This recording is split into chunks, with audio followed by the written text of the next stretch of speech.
All right, so now we're going to utilize Responder and we're going to pull down this hash.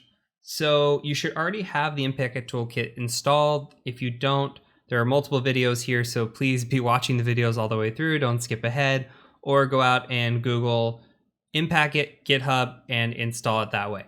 So from here, let's go ahead and type in Responder, and you should be able to autocomplete. All we're going to type in now is a -I, and this is our interface. So our interface here is going to be Ethernet 0, and I will go ahead and just open up a new tab because we're going to need that. And let's go ahead and just type in ifconfig or IPA, and you can see here that we have our IP address and it's on Ethernet 0. So that's what we're going to be listening on, the Ethernet 0 interface.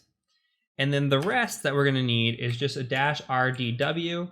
So you don't have to worry too much about what this is. This is just saying these are the different types of what we're going to be listening on. One of them is WPAD. You can look at the -- help for this, but this is the most common settings. And if you want to see a hash again more than once, go ahead and just do a -V. So since we're not saving this output right now, I just do a -V for verbose. This is an optional setting once you're actually working in the field. But just for now, just in case you capture the hash and you want to see it again, this is a good way. Otherwise, it stores in a pot file for later on. Let's go ahead and just do a -RDW like this. You can see, okay, it says, hey, you're listening on Ethernet 0. Here's your IP address. And when you scroll up, here are your poisoners, okay, LLM and R.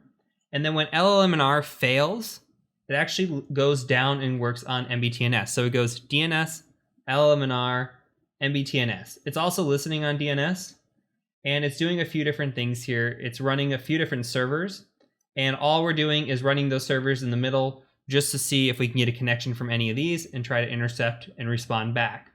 So you see here now it says it's listening for events.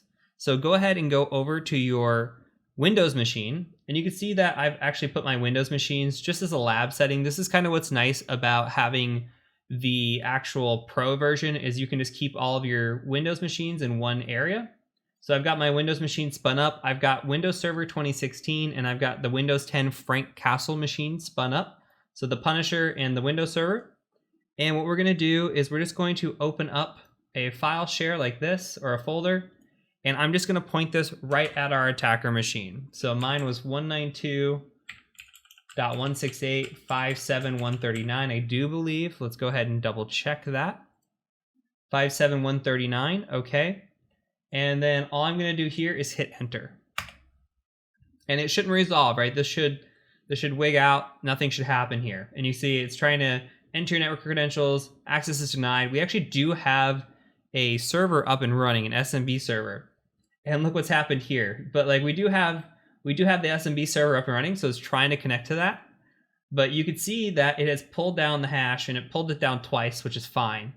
But it's pulled down the IP address of the machine we're attacking, the user, and the user domain, and then hash right here.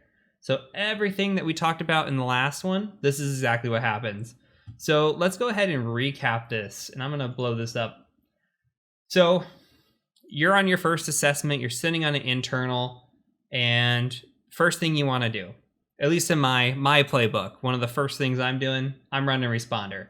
Now, it just depends how loud we're going to be. I'm going to show you some other things, but this is, especially if the client has never had a pen test before, this is always a good go-to.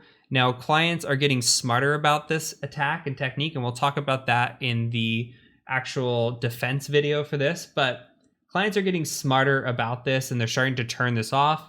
But for now, I would say 70% of the clients that I test against are still running LLM and R on their networks. And this is allowing for easy wins, especially if they have a poor password policy, which a lot of clients will. So this is a great initial attack vector to capture some hashes. And we'll capture these hashes, take it offline, try to crack it. It's amazing. We can do a lot with this. So from here, we're going to go ahead and install Hashcat, or use Hashcat on our machine. I'll show you a couple different methods of how we do it. Then we'll talk about defenses and move on to the next attack. So let's go ahead and move on to the next video. I'll see you over there when we work on cracking this hash.